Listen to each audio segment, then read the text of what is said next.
This is a homily for the 19th Sunday in Ordinary Time. The first reading is from the first book of Kings, chapter 19, verses 4 to 8. The Gospel for this Sunday comes from the Gospel of St. John, chapter 6, verses 41 to 51. On this 19th Sunday of Ordinary Time, we begin the third of our reflections on chapter 6 of John's Gospel. We began by looking at John's account of the miracle of the feeding of the multitude. Jesus feeds thousands of people from 5 barley loaves and 2 fish. I've suggested that a helpful way to understand John's account of this miracle is to use the analogy of a staircase with 4 levels. At level 1, the ground floor, we have the story of the miracle. Keep in mind that although I've been using the word miracle, John's Gospel prefers the word sign. John uses the word sign because for John, the significance of the miracle does not rest solely in the act of the miracle itself, but in that to which the miracle points. In other words, the deed reveals the doer. However, the people fail to understand. They misread the sign. They want to make Jesus a king. They are looking for a strong, this-worldly figure who would lead them in their this-worldly agendas. As John's Gospel makes clear, Jesus is indeed a king, but the type and manner of his kingship will be very different from what the crowds expect or want. So Jesus withdraws back to the mountain alone.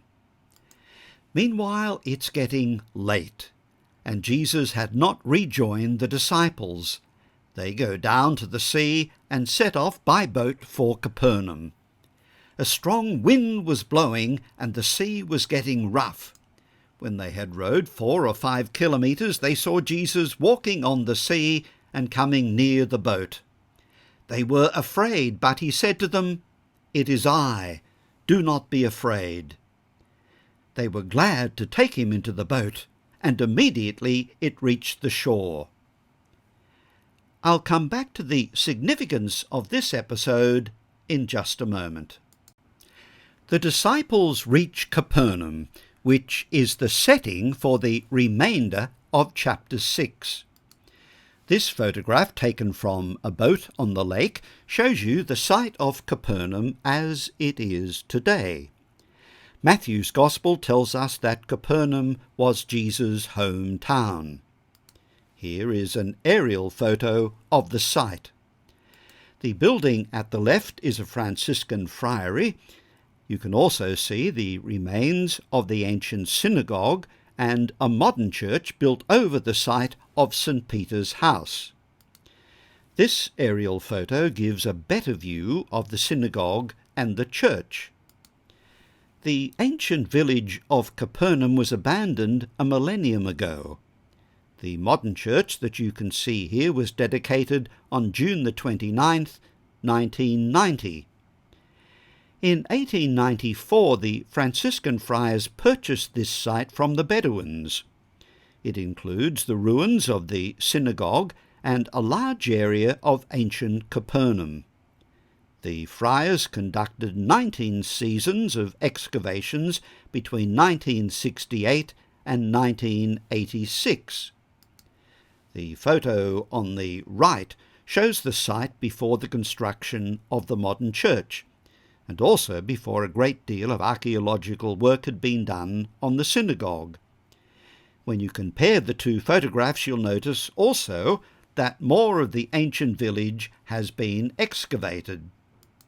This is an aerial photo of the same site, but looking out towards the lake.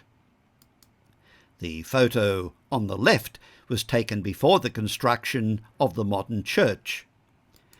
So here is the setting for today's Gospel. In chapter 6, verse 59, John tells us that Jesus said these things while he was teaching in the synagogue in Capernaum. The ruins of the synagogue that you can see in this photograph date from the 4th century AD. However, archaeologists have discovered earlier remains of an older synagogue beneath the ruins of the 4th century synagogue. So the synagogue that you see here was built upon the foundations of the synagogue that Jesus knew, the synagogue that is the setting for today's gospel. Let's return to chapter 6 of John's Gospel. The second level of the miracle story is set against the backdrop of the Exodus story. New Testament scholar Tom Wright reminds us of just how significant the Exodus story is for Judaism. The most deeply formative narrative in all Judaism is the story of the Exodus, Israel's release from slavery in Egypt. Jacob's descendants have multiplied and have become slaves in Egypt. The Egyptians are harsh and bullying taskmasters. God hears the cry of his people and comes to deliver them. In his book Storytelling, Imagination and Faith, Father William Bausch reminds us of the importance of story in the life of any community. Every people, nation and community have stories and myths that preserve and prolong the traditions that give them their identity. Individuals, families and communities also have their identifying stories that link them to who they are, to their culture. They tell the story over and over again of their spouse's death, what happened in our town 20 or 30 years ago that people will never forget. A region or a nation has its story concretized in shrine, statue, museum. A person without a story is a person with amnesia. A country without its story has ceased to exist. A humanity without its story has lost its soul. Rabbi Jonathan Sachs tells us why the Exodus story is so important for Jews. How did Jews survive all those centuries of persecution, knowing all the pain and persecution? Why didn't they just give up? The answer, it seems to me, lies in Passover itself. We never forgot the story. We taught it to our children, and we always told it in such a way as to end on a note of hope. This year we are slaves. Next year we'll be free. Passover kept hope alive, and hope kept the Jewish people alive. In setting the story of the loaves and fishes against the backdrop of the Exodus story, John is telling us that in the ministry of Jesus, a new and greater Exodus is now underway. Let's spend a few moments considering today's first reading about the prophet Elijah, which comes from the first book of Kings. The background to our first reading is this. The story is set in the 9th century BC and takes place in the northern kingdom of Israel. Ahab is king of Israel, and Jezebel, a Sidonian, is his wife. She fostered the worship of Canaanite fertility deities, supporting 450 prophets of Baal and 400 prophets of the goddess Asherah at her royal table. She ruthlessly persecuted the rival prophets of Yahweh. Elijah confronts Ahab and accuses him of deserting the Lord and following Baal. Elijah challenges the prophets of Baal to a contest, and the showdown will be staged on Mount Carmel. The story is told in chapter 18 of the first book of Kings. The prophets of Baal, and then Elijah, will each prepare a bull for sacrifice, but not set fire to it. The prophets of Baal are to call upon their God, and Elijah will call upon the Lord. The God who consumes the sacrifice with fire is God indeed. The prophets of Baal call upon their God, dancing around the altar, shouting and gashing themselves until blood flowed down. But nothing happened. Then it was Elijah's turn. He ordered that the sacrifice be doused with water 3 times, and he then called upon the name of the Lord. The fire of the Lord fell and consumed the offering. The people fell on their faces and cried, "The Lord is God! The Lord is God!" Elijah then gave orders to the people to seize the prophets of Baal, and they were all slaughtered. When Jezebel was told what Elijah had done, and how he had put her prophets to the sword, she sent a messenger to Elijah to say, "May the gods bring unnameable ills on me, and worse ills too, if by this time tomorrow I have not made your life like one of theirs." Fearful of what might happen to him, Elijah flees into the desert. Today's first reading tells us what happens next, and it's interesting to note echoes of the Exodus story.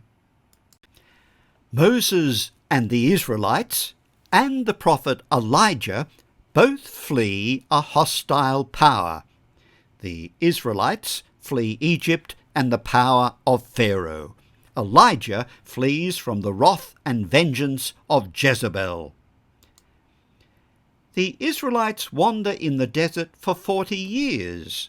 Elijah, as we hear in today's first reading, walks for 40 days and 40 nights. God feeds the Israelites with manna. An angel of the Lord brings Elijah food and drink for the journey. Moses encounters God on Mount Sinai.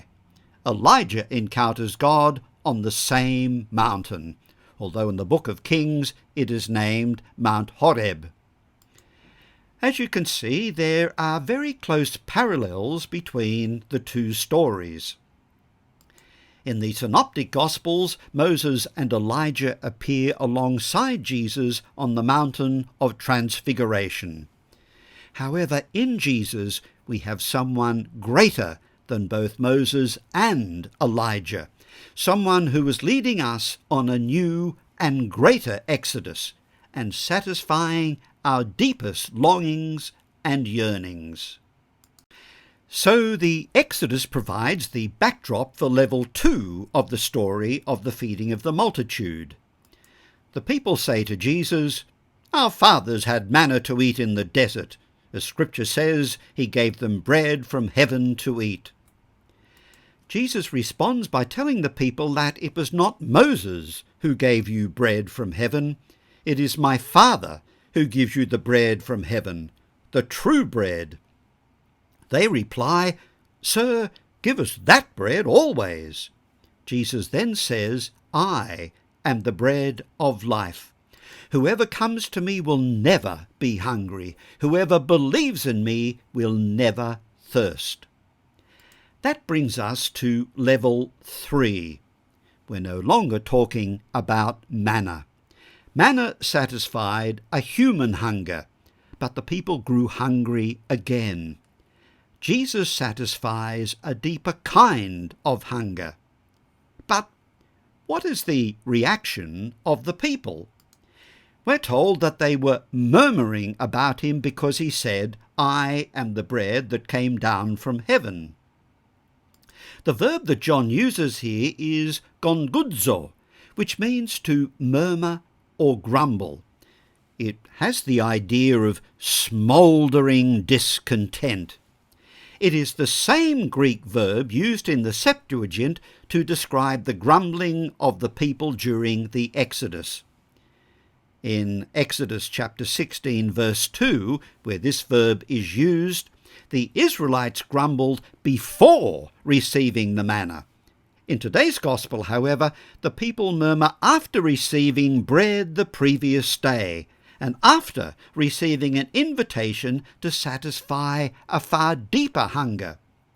The people say, "Surely this is Jesus, son of Joseph. We know his father and mother. How can he now say, 'I have come down from heaven'?" This episode recalls the account in the Synoptic Gospels of Jesus returning to Nazareth and his rejection there. G.K. Chesterton reminds us that the greatest of all illusions is the illusion of familiarity. New Testament scholar Brendan Burns says that the greatest enemy to faith can simply be familiarity, a refusal to believe that God's presence and prophetic agents of that presence could come to us in so familiar a form as the person next door. Progress in the spiritual life, growth in the spirit, almost always shows itself in the ability to recognize God more and more in the ordinary, the everyday. So at level 3, Jesus tells us that he is the bread of life. Whoever comes to him will never be hungry. Whoever believes in him will never thirst.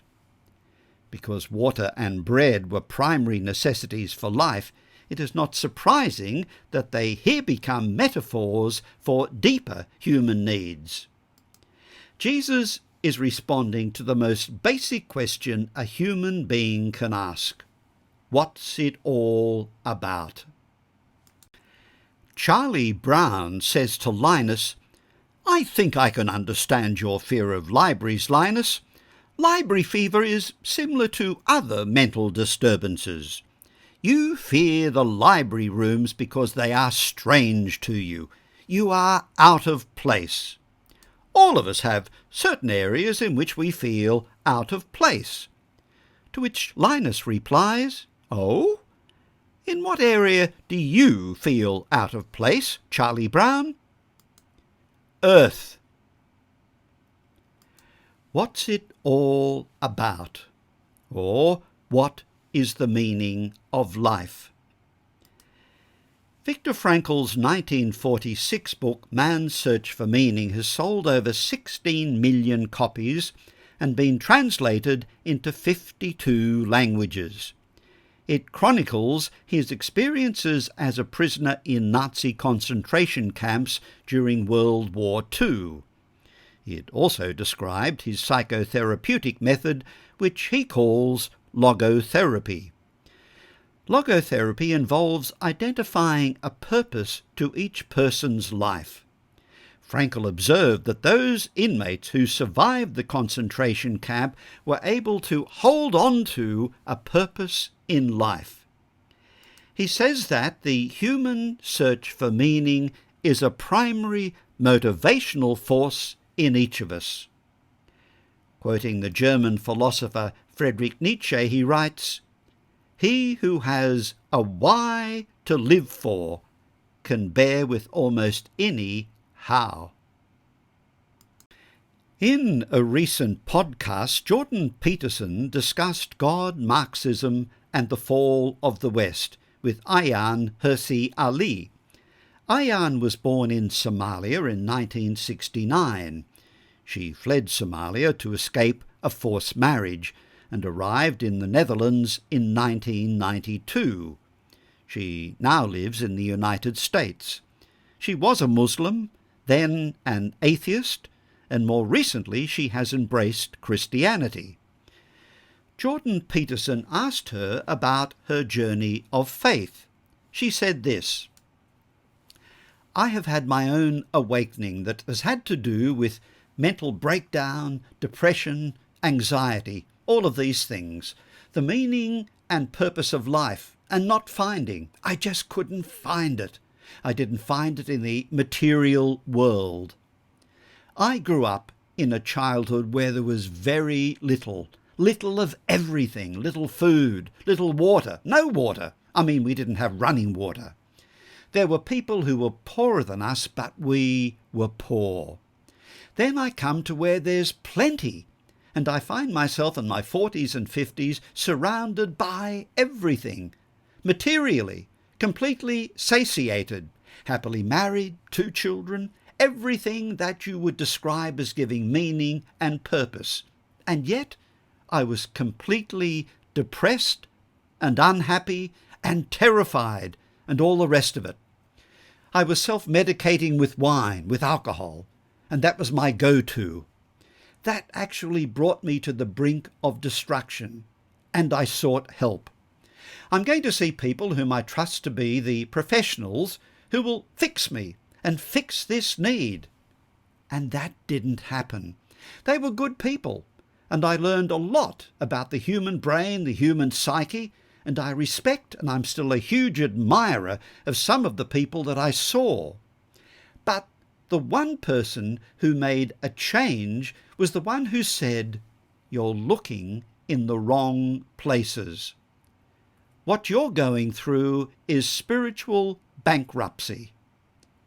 And in my last moment of despair, when I allowed that to come in, to register, and I surrendered to that, it's only after that, on my knees, in prayer, that things started to change. Ayan could well make her own the words that St. Augustine wrote some 16 centuries earlier. "You have made us for yourself, and our hearts are restless until they rest in you." Let's now return to John chapter 6 and look at 2 "I am" statements of Jesus. When Jesus comes walking across the water towards the disciples, he says to them, "It is I, do not be afraid." And a little later in the synagogue at Capernaum, Jesus says, "I am the bread of life." So in chapter 6, verse 20, verse 35, and verse 51, we have "I am" statements. In the Greek, "I am" is ego eimi.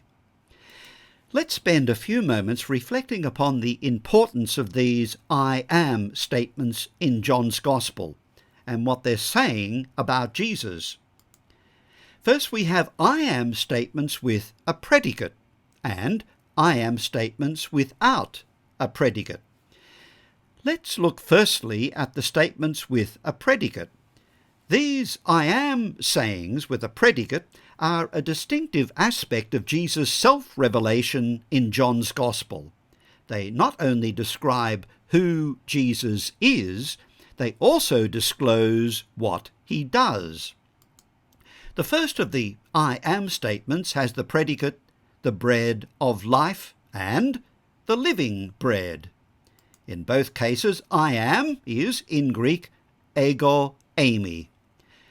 These statements reveal who Jesus is, the bread of life, but they also disclose what he does. He is the source of eternal life. Anyone who eats this bread will live forever. In chapter 8, "I am," and the predicate, the light of the world. Again, "I am" is, in Greek, ego eimi. In chapter 10, "I am the gate for the sheep." Again, "I am" is ego eimi. Also in chapter 10, "I am the good shepherd." "I am" is ego eimi. In chapter 11, "I am the resurrection and the life." "I am" is ego eimi. In chapter 14, "I am the way and the truth and the life." "I am" is ego eimi. Finally, in chapter 15, "I am the true vine." "I am" is ego eimi. All of these "I am" statements with a predicate use metaphorical language, but beneath the metaphor is a claim to be what, in fact, the metaphor suggests: the source of life. Let's now turn to I am statements without a predicate. In chapter 4, Jesus is in Samaria, talking with a Samaritan woman at a well. She says to him, "I know that Messiah, the one called Christ, is coming, and when he comes, he will declare everything." Jesus replies, "I am the one who is speaking to you." In chapter 6, the disciples are in the boat, and Jesus comes to them walking on the water. He says to them, "I am. Do not be afraid." In chapter 8, Jesus says to the Jews, "I told you that you would die in your sins, for you will die in your sins unless you believe that I am." The fact that his opponents recognize the deeper implications of what Jesus has just said is indicated by their attempt to stone him for blasphemy. Later in chapter 10, the Jews again take up stones to stone him for blasphemy, because, they say, being a human being, he makes himself God. This, of course, is exactly what the absolute use of ego eimi would suggest. Jesus goes on to say, again in chapter 8, "When you have lifted up the Son of Man, then you will realize that I am. And I do nothing on my own, but I speak these things as the Father instructed me." One of the most striking I am statements without a predicate comes in chapter 8. "Very truly I tell you, before Abraham was, I am." In chapter 13, Jesus tells the disciples during the Last Supper, "I tell you this now before it occurs, so that when it does occur, you may believe that I am." Finally, in chapter 18, Jesus asks those who are about to arrest him, "Who are you looking for?" They answer him, "Jesus of Nazareth." Jesus replied, "I am." When he said to them, "I am," they stepped back and fell to the ground. The reply of Jesus, ego eimi, could be translated simply as "I am he," that is, I am the person you are looking for. However, when those who have come to arrest him hear these words, they fall to the ground.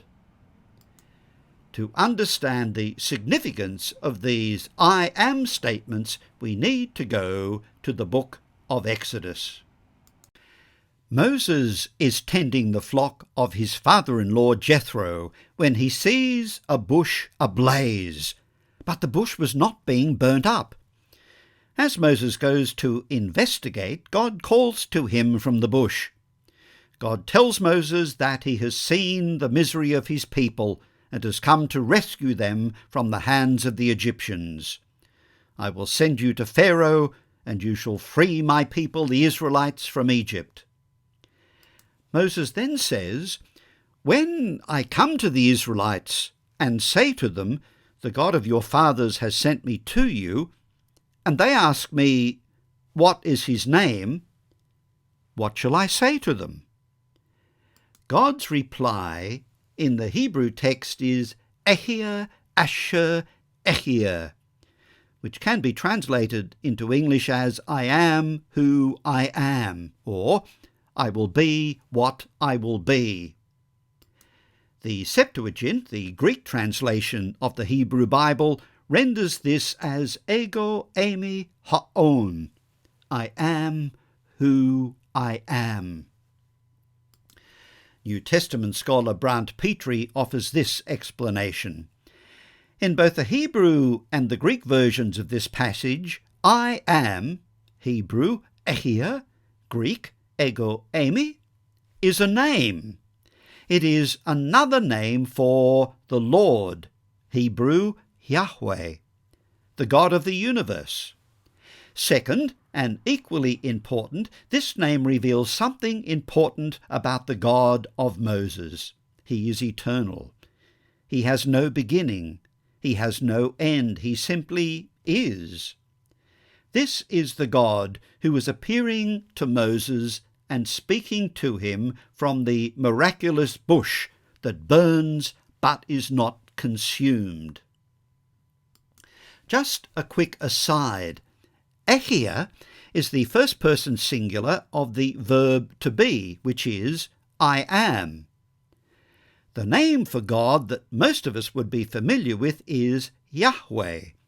Yahweh is the third person singular of the verb to be, which is He is. So God speaks in the first person, I am. We refer to God in the third person, He is. Jesus identifies himself as ego eimi, the self-designation of God in the Torah.